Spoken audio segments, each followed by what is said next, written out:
Estamos de volta com mais um G Beleza Podcast e sempre procuro trazer um tema que traga muita orientação, um tema de utilidade pública para as pessoas da nossa audiência. E o tema de hoje é compulsão alimentar, obesidade e cirurgia bariátrica. E trouxe um especialista para falar sobre o assunto e orientar a gente desse mundo que a gente ouve tantos casos, né, sobre cirurgias bariátricas, que muitas tiveram sucesso, mas outras nem tanto, né? Por que será que isso está acontecendo atualmente? É a psiquiatra, a doutora Patrícia Pires, que está aqui conosco. Muito obrigada por estar aqui. Eu que agradeço, Gê. É um prazer conhecê-la pessoalmente. Já sou sua fã ali pelo Instagram, né? Obrigada. E fiquei muito lisonjeada com o convite que você me fez. Fala um pouquinho sobre o seu trabalho, esse trabalho que você faz. É uma especialização que você atende pessoas com esse tipo. Posso falar de distúrbio ou não? É um distúrbio? É um transtorno, né? Transtorno, tá. É um transtorno. Eu sou médica psiquiatra, meu nome é Patrícia Pires, eu sou de Minas Gerais e agora estou aqui em Indaiatuba com vocês. A minha formação, eu trabalho, Gê, com tanto criança como adolescente, como adultos, casais. E o que eu comecei a ver? Mais de 80% dos meus pacientes têm as questões, transtornos de ansiedade. E desses 80%, 60%, até um pouquinho mais, 70%, tem a compulsão alimentar. Então, ela tem aquela ansiedade, aquela agitação, e a fuga dela é a compulsão alimentar. Ela desconta na comida. Mesmo ela não tem fome, necessariamente. A maioria não tem fome. Só que ela vai lá e fica beliscando. E quando vê, isso acaba trazendo aí distúrbios metabólicos, que um deles é a obesidade, né? E nós sabemos que a obesidade hoje, colesterol alto, triglicérides alto, mais propensos a diabetes, a pressão alta, problema cardíaco, né? E da onde que veio tudo isso? Daqui, ó, transtorno mental. E depois podemos falar um pouquinho das cirurgias bariátricas. Tá. E o que é essa compulsão alimentar, doutora? Então, o que starta isso? De onde começa? De onde vem? Isso. Posso explicar um pouquinho o que é a ansiedade, primeiramente, para eu poder chegar na compulsão alimentar? Sim. Quando nós falamos de ansiedade, é um sentimento, é a característica de qualquer ser humano. Da mesma forma que tristeza, angústia, alegria, são sentimentos de todos nós, a ansiedade também. Quando que ela passa a ser uma doença? Quando que nós falamos, então, de transtorno alimentar, aos extremos? Quando você é muito lento, vagaroso, porque, de uma certa forma, essa ansiedade, temos que ver o lado bom, que é essa normal que nós temos. Porque ela faz nós estimularmos para poder fazer as ações. E é engraçado, porque assim, a gente ouve, no momento atual, muita gente falando que tenho crise de ansiedade, eu sou ansiosa. Mas como diagnosticar esse momento, né? Porque a ansiedade, como você falou, ela é benéfica, ela é positiva. Mas até aonde? Isso. Os extremos. Então, vamos lá. 8, 80, né? Vamos falar primeiramente do 8. A pessoa não tem praticamente nada de ansiedade. Então, eu sempre brinco falando o seguinte: ela está prejudicada? Está prejudicada, porque ela virou ali um saco de batata. O outro extremo, o 88. Quando sai dessa ansiedade natural e passa a ser um transtorno. Quando ela começa a ver que ela está tendo prejuízos na vida dela. Então, ela passa, de uma certa forma, assim, constante, no mínimo 6 meses. Às vezes, ela até pode não perceber, mas quem está ao redor dela, observa. Porque é algo assim, começa a mudar o comportamento. É uma agitação, é uma preocupação excessiva com os problemas. Chega ao ponto de perder o sono, de tanta preocupação, seja os problemas, seja assim, ó, de acontecimentos que possa vir a acontecer no seu futuro. Um evento importante, assim, ela tem um exame para fazer, ou tem um evento que ela vai palestrar, que ela vai administrar. Isso começa a se tornar um problema muito grave para ela, para essa pessoa. Vamos pensar o seguinte, se for algo pontual, ela vai amanhã palestrar para não sei quantas mil pessoas, no qual ela nunca fez. É normal, uma noite anterior, ela ficar agitada, não dormir bem, tá? Isso é normal. Quando esse tipo de comportamento virou crônico, mais de 6 meses, você vê que ela começou a ter prejuízo no trabalho, começa a ter prejuízo ali na vida pessoal dela, com a família. Aí, opa, vamos ligar, eu falo a lanterna. Então, o que seria, quais são esses prejuízos? Aquilo que eu estava comentando, uma agitação, uma preocupação excessiva com o que possa vir a acontecer. Ela perde o sono e acorda o quê? Cansada mentalmente, fisicamente, aí fica muito irritada. O corpo tenso, muitas dores. Problema, né? Ela acaba assim com uma fuga de alguma compulsão. E sensação de branco, que muita gente fala, eu estou perdendo a memória. Mas eu sempre falo, gente, perder a memória, nós vamos pensar aí numa demência.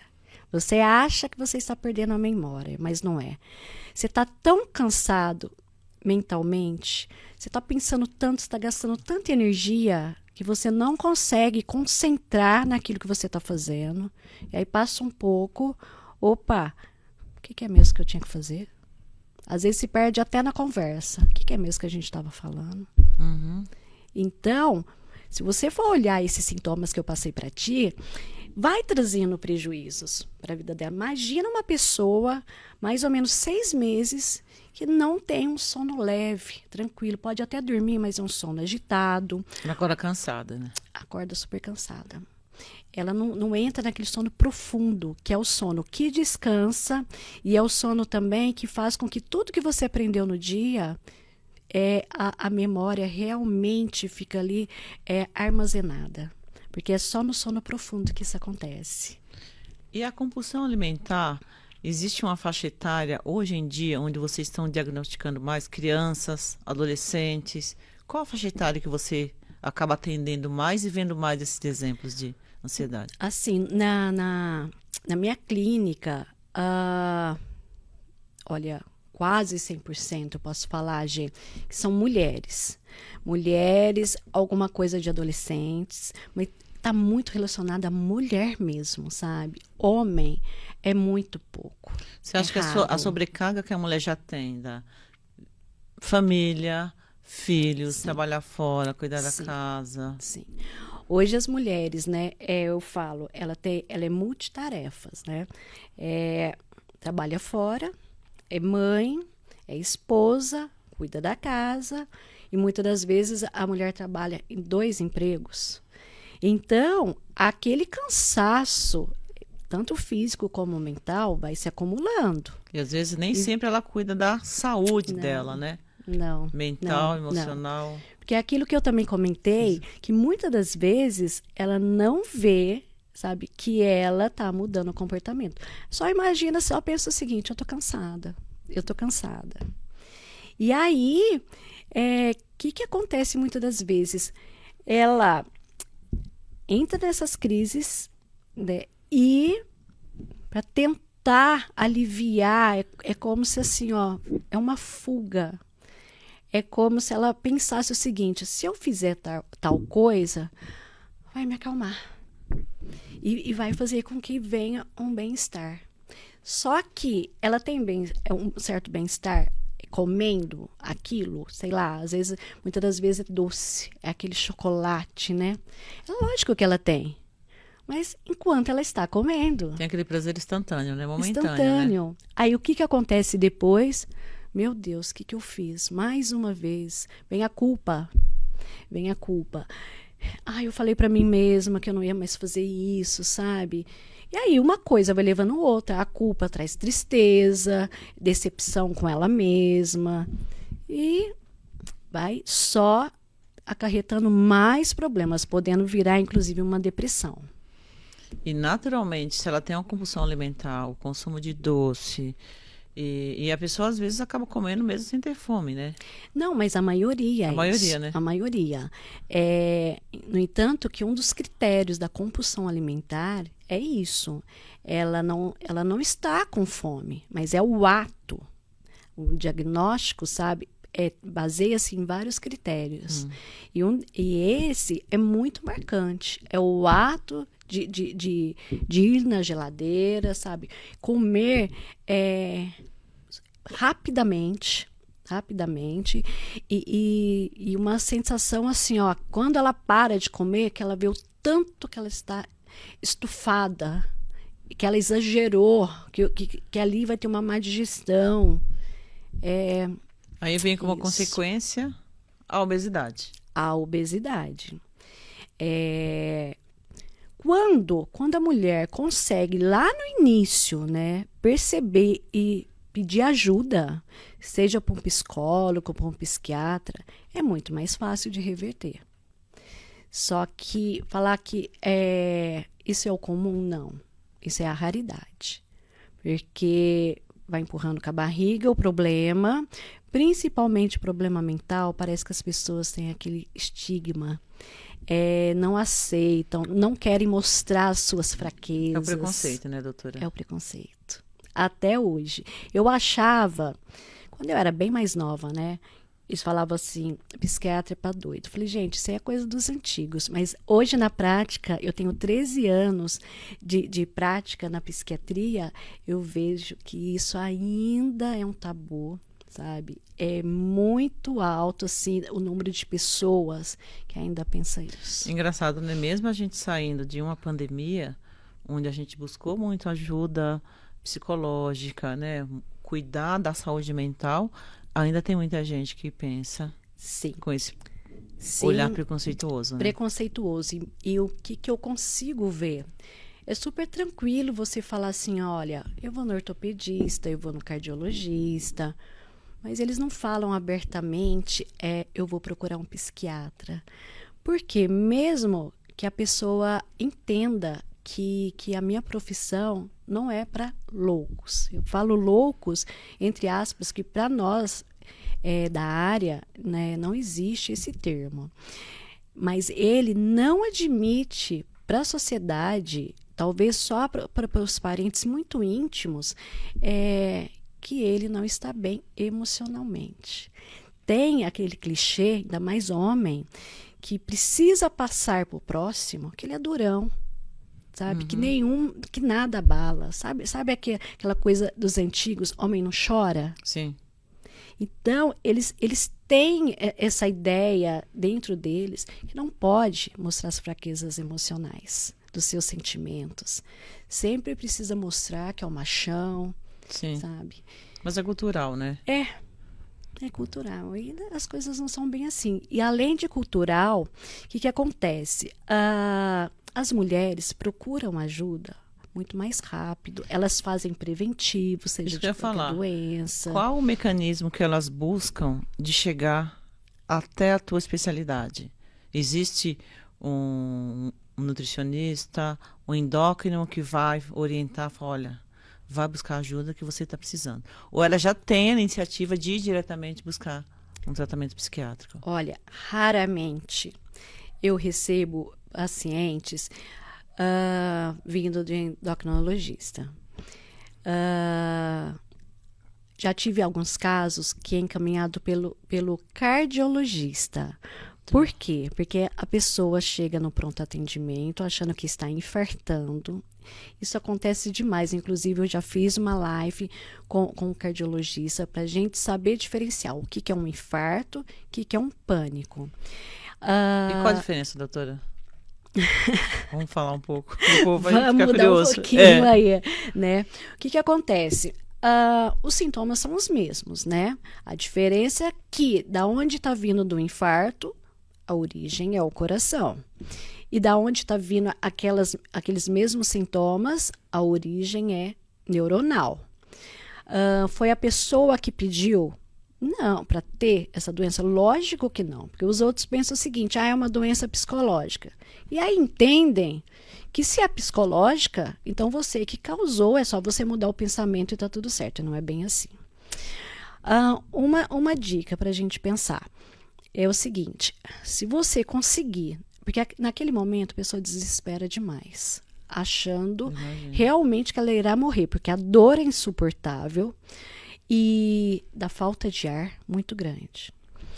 Se a pessoa está muito bem treinada, quem é seu acompanhante também tem um equilíbrio emocional, fazer com que o seu ente sente e comece a fazer meditação, respiração, pegar na mão e fazendo massagem, aí os sintomas tendem a baixar. Tende a baixar, principalmente essa dor.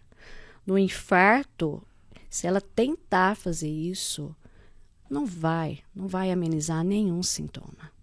Diferente dessa parte quando é o pânico mesmo da psiquiatria.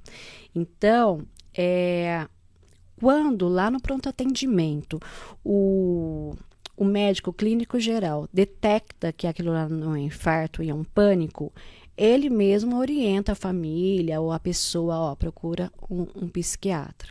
Mas a maioria não faz isso. A porta de entrada para o pânico, especificamente, a última pessoa que ela procura é o psiquiatra. Ela vai procurar o cardiologista. Aí o cardiologista encaminha. Mas é difícil um nutricionista trabalhar, pensar no psiquiatra. É mais fácil o nutricionista pensar no endócrino. E também o psicólogo, eu consigo ver o seguinte, até um certo limite, ele fala assim, não, eu dou conta aqui de tratar o paciente.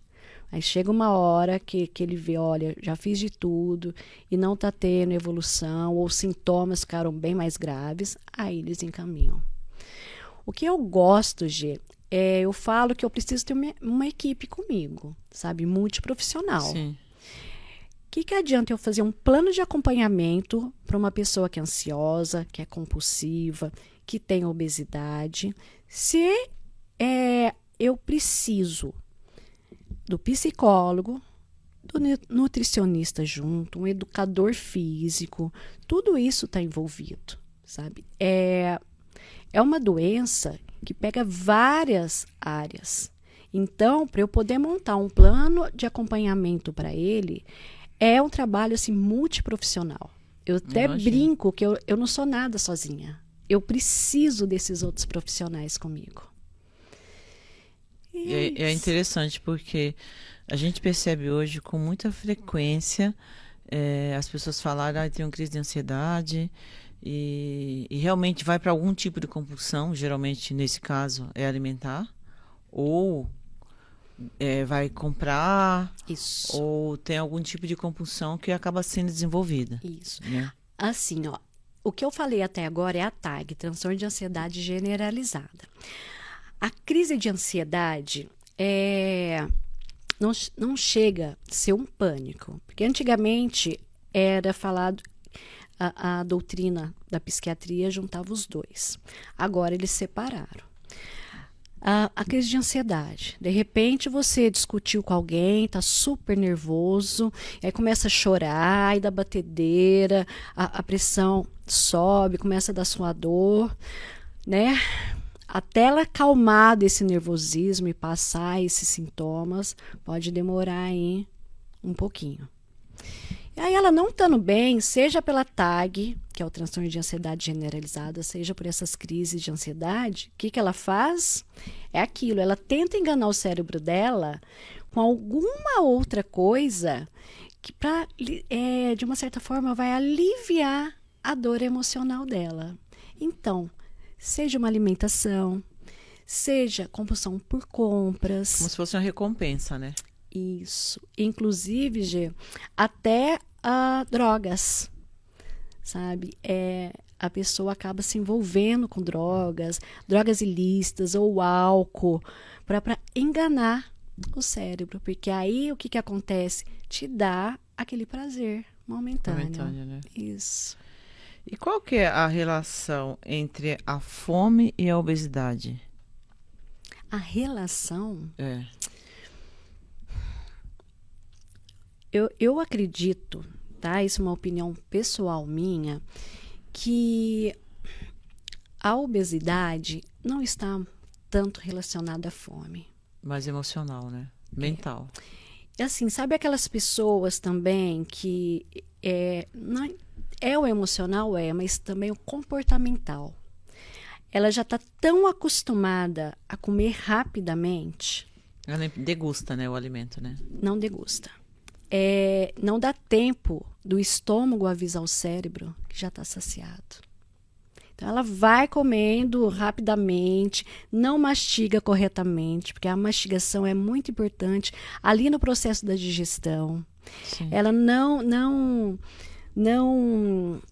mastigando esse alimento ficará mais tempo ali no intestino, e numa dessa ele parado ali, dá tempo de ficar absorvendo cada vez mais. Quando eu falo absorvendo, é sair do intestino e ir para o nosso corpo, né? Então tem muito também dessa parte comportamental. E o hábito, começa a comer ali e já está tão acostumado a comer aquele, vamos falar, aquele prato de pedreiro, sabe? Uhum. Que não percebe que isso é comportamental. Inclusive, lógico, bobeira. Sim. Comer bobeira. Nós estamos carecas de saber que o refrigerante não causa bem, pelo contrário, causa muitos danos ao organismo. Frituras é o grande vilão. Porque o que é o colesterol e triglicérides? É gordura que vai entupindo as artérias. Sim. Então, vem de uma carne gorda, muito óleo na comida, frituras. Tá todo mundo careca de saber, porque o tempo todo nós temos esse tipo de informação. É verdade. Esses dias eu estava conversando com uma conhecida e ela falando para mim assim, então, não consigo tomar água, eu tomo só coca. Olha, E pra já é uma você ver. senhora menopausada que eu falei, como você consegue? Não consigo. E fala com convicção, né? E realmente... Então, já começa errado. Sabe, Gê, essa palavra não consigo. Tudo que você falar pro seu cérebro, ele acredita e ele vai responder. Sim. Se ela tirar esse não da frente, eu consigo, eu posso, tudo vai fluir na vida dela. E também a força de vontade, né? De falar, eu vou batalhar por isso. A coca, de uma certa forma, ali tem cafeína, ela vicia. Sim. Eu conheço muitas pessoas que são viciadas. Inclusive, eu chamei uma mãe para conversar. A criança tinha 3 anos na época, doente o tempo inteiro. E aí eu descubro que aos 6 meses ela começou a colocar coca na mamadeira. A menina hoje tem 10 anos e totalmente viciada. Totalmente. A única coisa que ela toma de líquido é a coca. Doutora, você falou em relação à parte comportamental, né?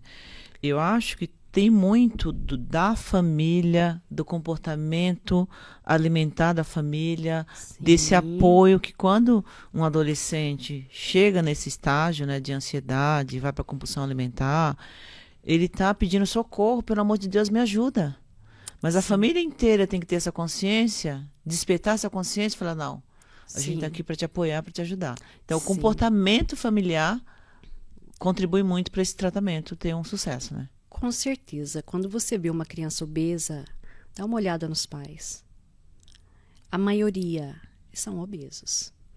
A criança vai imitar as pessoas que ela tem como referência, que aí, nesse caso que nós estamos citando, é o pai e a mãe, ou o cuidador. Para ela, o parâmetro de vida é aquilo. Ele não conhece outras opções de vida.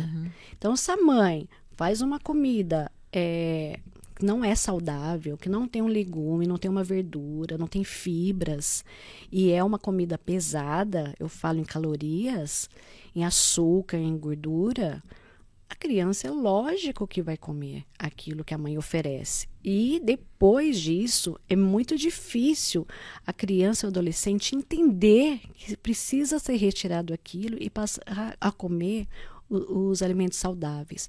O que faz a comida ter sabor é a gordura. A gordura dá muito sabor. É verdade, aquele cheiro, né? Isso. Salada tem gordura? Não Não. tem. É porque nós já temos esse hábito de comer. Sim. Mas uma criança que não tem esse hábito, ela não vai comer. Ela não vai comer porque ela também não entende, nós chamamos de pensamento primitivo. Ela não entende, mesmo você falando, olha, um dia você vai ter colesterol alto e que pode ter dano, sabe? Ela não tem essa responsabilidade sobre isso. Mas aí, o seu trabalho, além de você atender o paciente que está passando por esse momento delicado, o diálogo e o acompanhamento da família é primordial. Ah, com certeza. A minha consulta é bem diferenciada, Gê. Inclusive, a primeira consulta geralmente dura mais de 2 horas. Eu escuto todo mundo, ainda mais se tiver uma criança, tiver um adolescente. Eu vou conversar separadamente com os pais, depois com a criança, depois junta todo mundo. Eu vou explicar todo o diagnóstico que está acontecendo, linkando com os sintomas e com o comportamental. E eu não vou oferecer só remédios. Outra coisa que eu também faço nas minhas consultas, que é um diferencial, é a medicina integrativa. Eu vou olhar todos os hormônios, eu vou olhar todas as vitaminas, sais minerais, magnésio, zinco, as vitaminas B12, B9, que é o ácido fólico, vitamina D. Porque muitas das vezes também está tudo alterado. As vitaminas estão em baixa.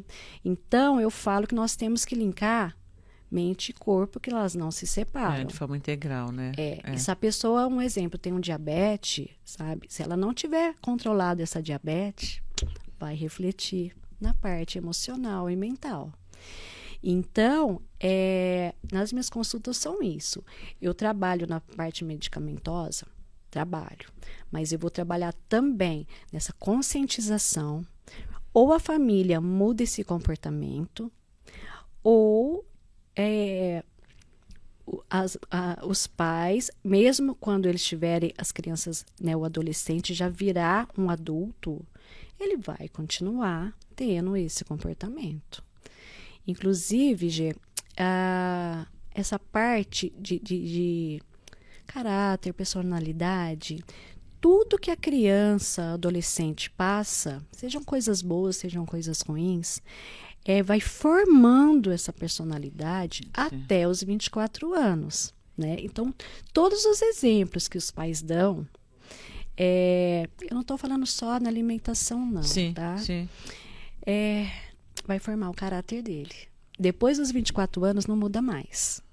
Antes disso, nós conseguimos reverter. Sim. Terapia, bons exemplos dentro de casa, psicólogo, os remédios, né? Aquilo que eu já tinha falado dessa equipe multiprofissional, trazendo o paciente, trazendo todos os seus entes que têm esse contato direto, sabe? Para a gente fazer um trabalho bacana. Olha como reflete, né? Até os 24. Até os 24.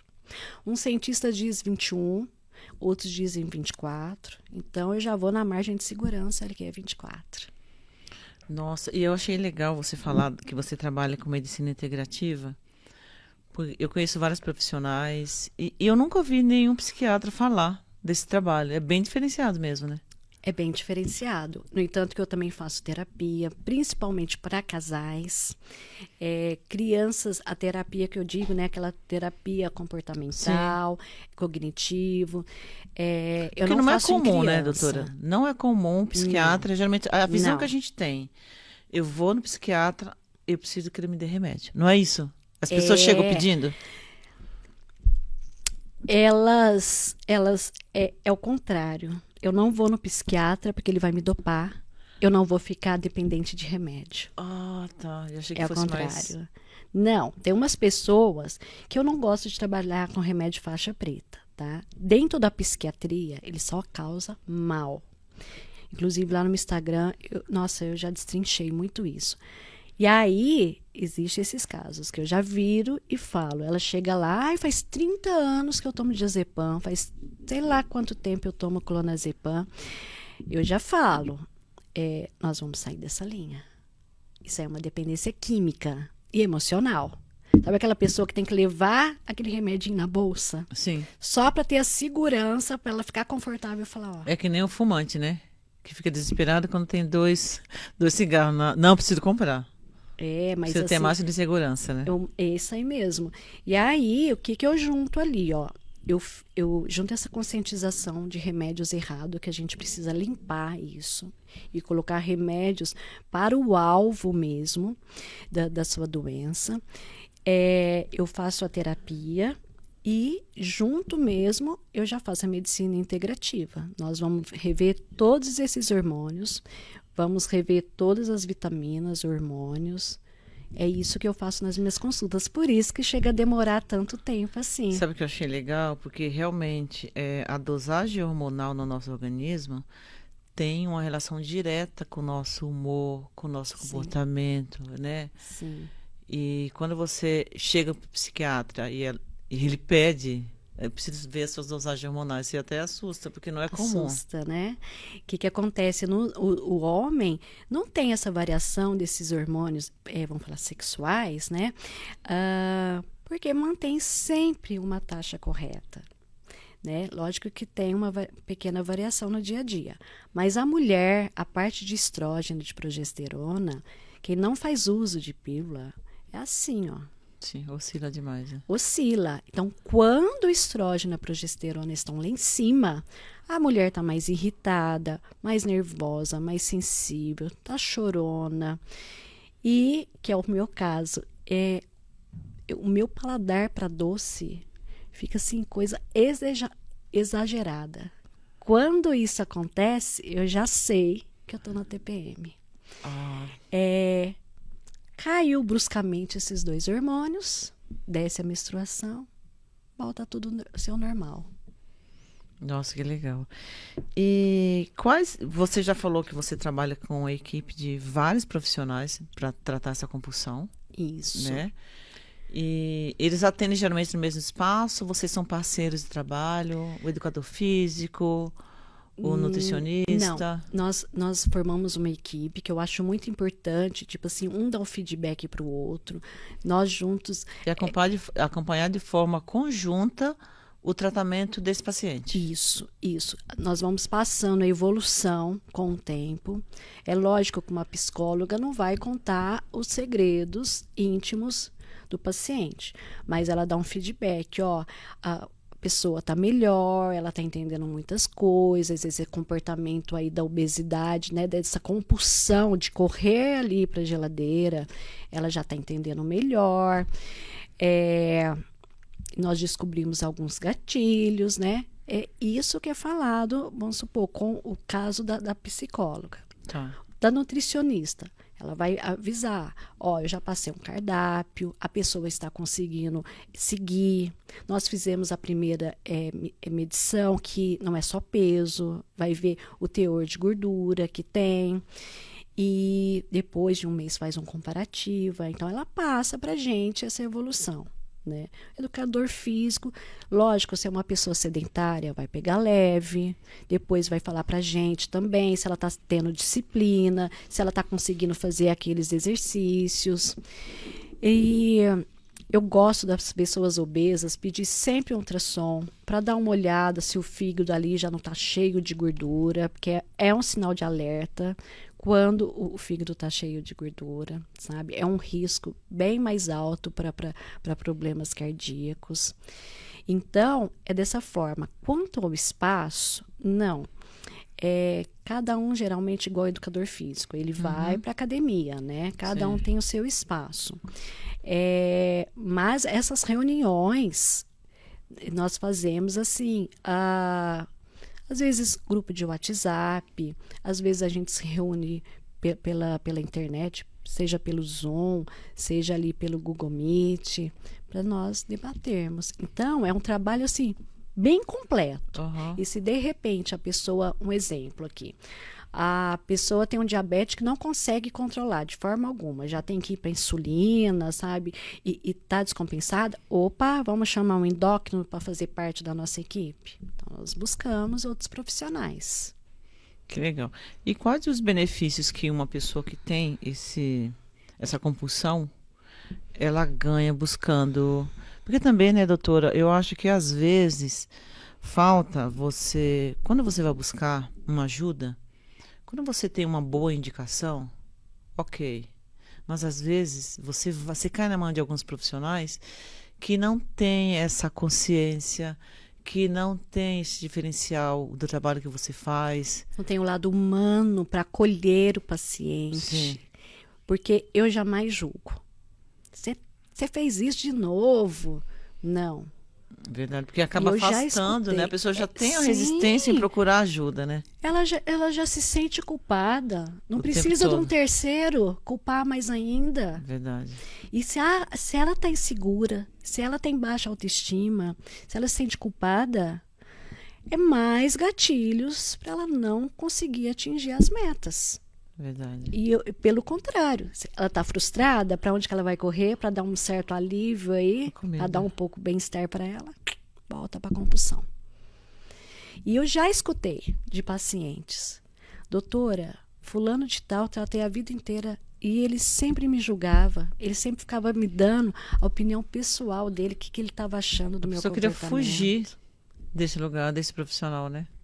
Pois é, e assim, o parâmetro dela era aquele profissional. E ela não sabia que isso é uma coisa pessoal daquele profissional. Uhum. Porque é uma coisa que nós aprendemos dentro da residência médica, ainda mais de psiquiatria. Nunca julgar, Sim. acolher sempre. Eu imagino, porque é uma confusão, é uma confusão de sentimentos mesmo, né? A pessoa, estou fazendo, esse é o caminho que eu estou buscando, é isso que eu quero, e a cobrança deve ser muito grande, Sim. né? Uma sobrecarga muito grande em cima, naquele momento que a pessoa precisa mais de um apoio, É um apoio. de um ombro amigo, Isso aí. de alguém que possa ouvi-lo sem julgá-lo. Sim, sim. Porque julgá-lo, ela se cobra muito. O seu ente, seja o seu esposo ou a esposa, cobra. Às vezes é impressionante que na minha prática, o que eu tenho visto, de vez o seu marido, nesse caso, te acolher, não, ele faz bullying. Você tá gorda.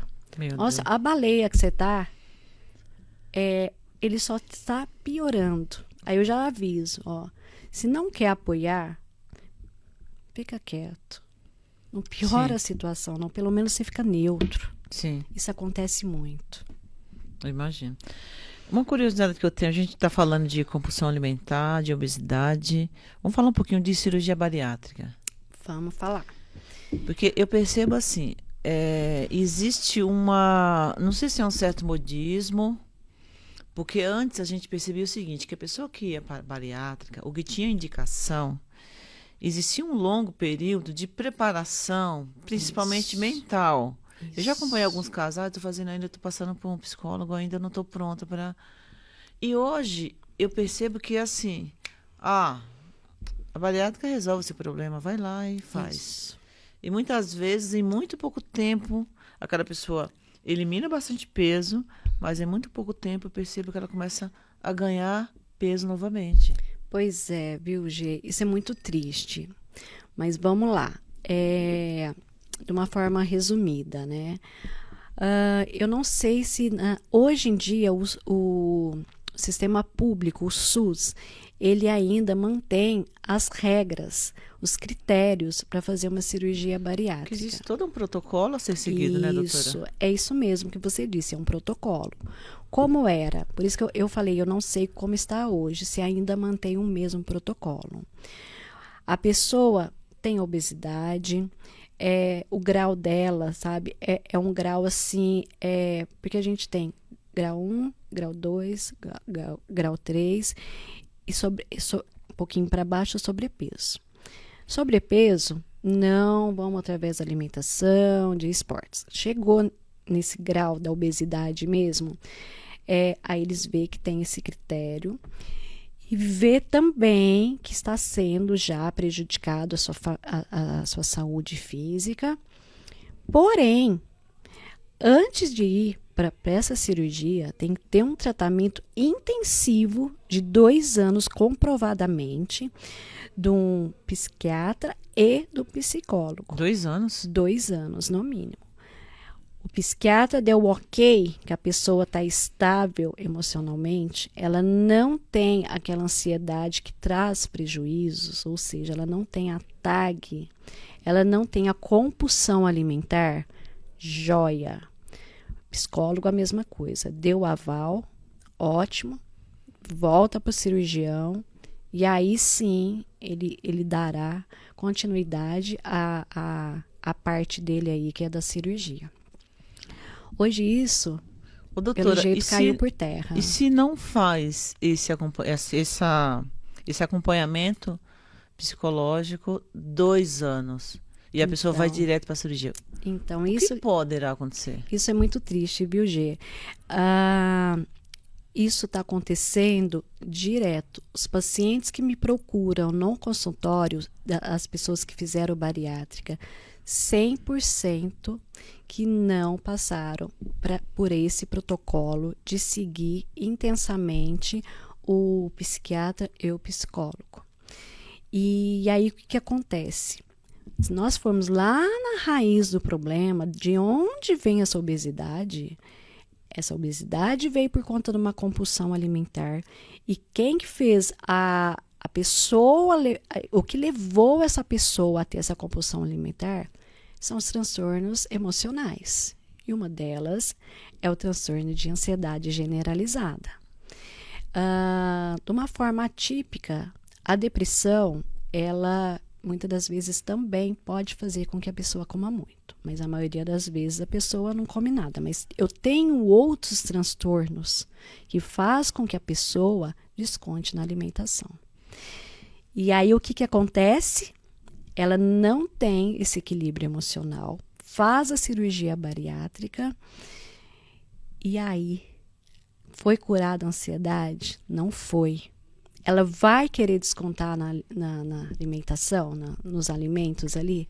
Vai. Só que agora não tem estômago mais suficiente para caber aquilo que ela queria. Meu Deus. Aí piora o estado emocional dela, ela acaba adquirindo outros transtornos mentais e ela precisa achar algo que dê prazer, porque agora não vai ser mais pelos alimentos. Eu vou tirar uma dúvida, uma curiosidade minha. 2 casos muito próximos da nossa família, eu percebi que foram por alcoolismo. Isso. É isso mesmo.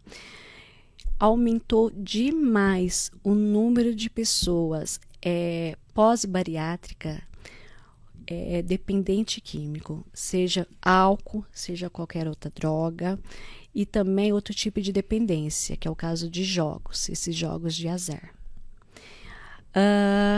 Inclusive, o número de suicídios entre pessoas bariátricas aumentou muito. Sim, porque ela adquiriu outros transtornos emocionais. Que ela faz uma troca da compulsão, né? Isso, ela faz uma troca.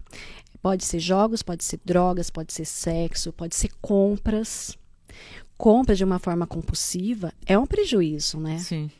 Porque a pessoa começa a se endividar, começa a comprar coisas supérfluas. Quando vê, dívidas atrás de dívidas. E aí, teve aquele prazer? Teve enquanto você estava comprando. Momentâneo, muito rápido, né? Muito rápido. Daqui a pouco você enjoou daquilo que você comprou. E aí você está frustrado, você quer comprar outra coisa. E aí o que acontece? Vai comprando. Eu falo assim que isso é muito ilusório. Ela não consegue enxergar, se ela não fizer o tratamento psicológico e psiquiátrico, que isso é uma fuga que é um prazer instantâneo, elas não entendem isso. Elas acham que elas necessitam comprar aquilo ali. O doutor, e tem outro porém, né? Além de não ter feito esse acompanhamento 2 anos antes, o pós-bariátrico também precisa ser acompanhado. Precisa, com certeza precisa. Tanto a parte mental, né, emocional, porque agora ela precisa ter outra vida. E o que adianta também, hoje, se ela não tiver a consciência que a parte comportamental tem que ser mudada. Porque quando a pessoa faz uma cirurgia bariátrica, ela não pode pensar só na estética. Ela tem que saber Saúde, né? na saúde. Quantas pessoas fizeram bariátrica, emagreceram, acabou a diabetes tipo 2, acabou o problema de pressão. Legal. Porém, ela precisa manter, precisa entrar na rotina dela, exercícios físicos, precisa modificar aquela qualidade dos alimentos. E é lógico, a quantidade, porque agora não vai ter mais estômago. Mas o que eu já vi também acontecer? Inclusive, uma pessoa aqui de Indaiatuba me procurou, agora recentemente pelo Instagram. Ela fez a bariátrica, ela está conseguindo comer, porque ela está forçando a comer. E aí, o que vai acontecendo? O estômago vai, com o tempo, vai se adaptando àquele monte de comida que ali não cabe mais. E o que ele vai fazendo? Expandindo. Ele vai expandindo novamente. E quando vê, foi perdida a cirurgia bariátrica. Você tá vendo, então? Aí aumenta mais ainda a culpa dele, mais insegurança, baixa autoestima. E aí leva aquele monte de transtorno, principalmente a depressão. Depressão, drogas. Engraçado. Tem uma amiga minha que ela trabalha com digital. E ela falou pra mim, acho que faz uns 3 anos. Vou fazer a bariátrica. E a gente não se via com tanta frequência, né? Mas aí eu falei, você tá fazendo acompanhamento psicológico? Não, eu fui, acho que era de outro estado, Curitiba. Não, já passei em consulta com o médico. Ele falou que eu não preciso e já tinha agendado. Mas eu fiquei tão preocupada porque realmente não... A vontade era grande de, eu quero mudar de manequim X para Y, mas não era só isso. Não é só a estética, é o que você falou, é a saúde, né? Isso. Então, esse mental, essa falta de acompanhamento, essa falta de preparação para esse momento, né? Porque tem Sim. que dar continuidade, né? A pessoa tem que Sim. se sentir bem, tem que se sentir confortável no Sim. corpo que ela adquiriu, mas ela sabe que mudou a vida dela drasticamente, né? Sim. Eu falo que a beleza vem de dentro para fora. Uhum. O seu organismo por dentro precisa estar legal. O seu cérebro precisa estar legal. Depois a gente pensa na estética. Mas os padrões hoje tá tudo invertido. Primeiro eu quero a estética. Eu quero a beleza externa. Sim. Depois eu vejo o que eu faço com a beleza interna. E outra coisa, hoje, quando a pessoa retira um pedaço do estômago e acaba ligando ali no duodeno, que é a primeira porção do intestino, ela não consegue absorver, como uma pessoa que nunca fez essa cirurgia, muito dos sais minerais, muitas vitaminas. E aí, sem essas vitaminas adequadas, a saúde mental dela também não vai funcionar legal. Então, a gente precisa repor. Aí, repõe uma dosagem legal, colhe novamente o sangue. Não consegue atingir o ideal. Não consegue. Aí tem que suplementar? Sim. A gente vai repondo, vai Sim. suplementando. Todas as pessoas bariátricas que passaram por mim, tá tomando a vitamina? Tô tomando a vitamina lá que o cirurgião me passou e falou que não é mais para eu parar. Tá, você colheu sangue, já que você está suplementando, para dar uma olhada? Não. Vamos começar a fazer isso? Vamos começar por aí. Tá tudo baixo. Aí a gente vai ter que aumentar. Quando você pega um exame das suas vitaminas e olhar pelo valor de referência do laboratório, tá aqui dentro do valor de referência, tá legal. Mas não tá. Para a psiquiatria não está. Aquela quantidade que vem ali de normalidade por um laboratório, que é o valor de referência, Sim. não é o valor de referência para a psiquiatria. Para que a parte que nós chamamos isso de inflamação. O tempo todo nós fazemos processos inflamatórios. Sim. E nós precisamos o quê? Fazer também os processos anti-inflamatórios. E uma das opções desse anti-inflamatório são as vitaminas.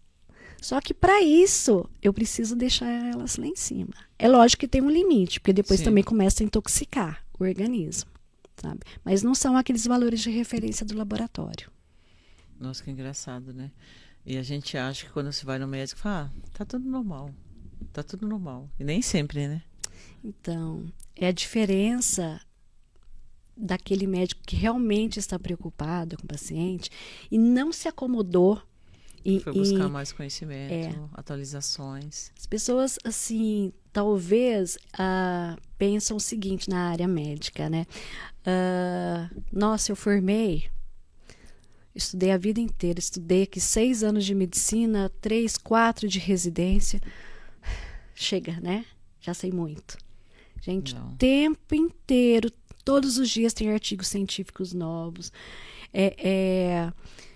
mostrando, provando pra gente. Nossa, aquilo que eu aprendi na faculdade, nossa, foi provado o contrário agora. Sim. Sabe? Então você tem que se atualizar o tempo Constantemente, inteiro, né? constantemente. A medicina integrativa está aí, mostrando tudo isso. Ô, doutora, qual os casos que te procuram em consultório de pós-bariátrica que não teve sucesso?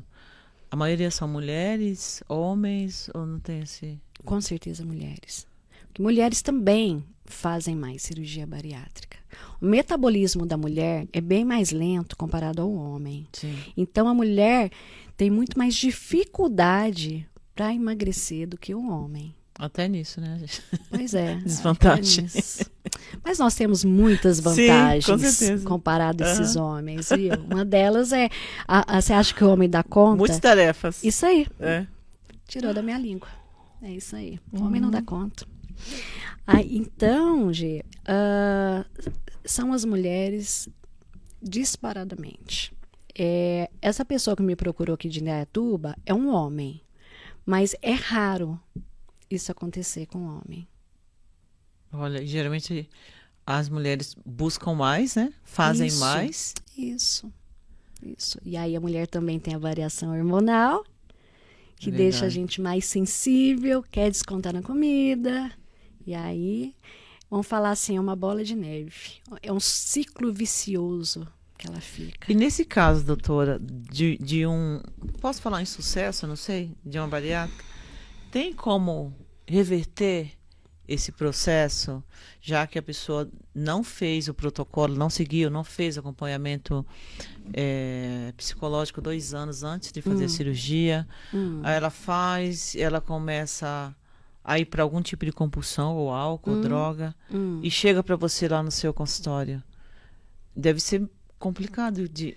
É mais delicado, né? Esse caso. Um exemplo mesmo que eu te falei das vitaminas. Uma pessoa que não fez a cirurgia é muito mais fácil de absorver as vitaminas. E muitas delas não vai estar deficiente porque o próprio organismo já produz. Sim. Né? É a parte do estômago ali que absorve. Então já começa por ali. Mas é lógico, nós juntarmos a nossa equipe, vamos trabalhar em prol desse paciente. Nós nunca abandonamos o paciente. Sempre eu falo, conte comigo sempre. Mesmo que você tenha uns deslizes, eu vou estar ali do seu lado, sempre. Mas nós trabalhamos sempre no intuito de conseguir melhorar. Porque ele precisa entender o que faz com que ele vá para uma compulsão. A raiz do problema é o emocional. A partir do momento que ele está ciente disso e estamos juntos nessa, ele começa a, tipo assim, achar a luz no fim do túnel. Mas quando ele vai buscar esse tipo de ajuda, é porque ele está mais consciente, né? Que ele precisa dessa ajuda, né? Sim, mas muitas das vezes ele não está consciente que o problema é uma coisa gerou outra. Ele pensa o seguinte, Ah, eu tô bebendo demais. Às vezes não é ele, é a família. Ele começa a ter problema com os familiares, porque os familiares viu que o comportamento dele mudou em relação àquele tipo de ato que ele está tendo, né? Nesse caso, nós estamos falando aqui das drogas, do álcool, né? A pessoa vê que ele está sendo prejudicado pelo excesso de álcool. Não está rendendo bem no trabalho, está tendo confusão dentro de casa. Aí a pessoa tenta levá-lo pro psiquiatra. Ó, eles já chegam direto, tá bebendo demais. E aí eu vou mostrar para ele, né? Eu vou investigar tudo da vida dele. Aí eu descubro da cirurgia bariátrica. Aí eu vou mostrando para ele o que aconteceu ao longo da vida dele, o comportamento. Você não sabe que ele fez uma bariátrica? Não. Igual esse exemplo que eu tô dando. A família leva falando o seguinte, Sim. tá bebendo muito. Nossa. Eu vim fazer um tratamento, eles não aceitam falar que é alcoólatra. Sim. Porque está bebendo muito. Primeiro, eu tenho que chegar à conclusão que realmente a pessoa virou um dependente químico. E aí depois eu vou investigar de onde vem essa causa. Por quê? Ou foi um trauma, ou o que foi que fez ele buscar o álcool. E aí eu vou olhar o passado dele, tudo que aconteceu. Aí é onde eu descubro que ela fez a bariátrica. Aí eu começo a mostrar para a pessoa esse caminho que eu disse. Compulsão, álcool nesse caso, bariátrica, obesidade, eu vou voltando. Sim. Ele te levou à obesidade, também foi o comportamental, que isso foi o exemplo dos pais. Sim. E o que te fez comer também muito exageradamente dessa forma, o seu emocional. E é lógico, tem outros fatores, como os traumas. Os traumas que ela teve lá antes dos 24 anos. Ou mesmo um trauma depois dos 24 anos, seja, sei lá, um luto que a pessoa está passando. E aí ela quer dar um pouquinho de prazer para a vida dela, então eu vou correr para comida, eu vou tentar afogar minhas mágoas no álcool, e assim vai. Que louco, né? Doutora, a gente está quase há 1 hora aqui falando desse tema. Eu gostaria muito que você está mudando para Indaiatuba, né? Eu está vindo não, para cá. eu já estou aqui desde janeiro, né? Que legal. Mas já está atendendo aqui ou não? Ainda não. Só online. A minha sala está ficando linda.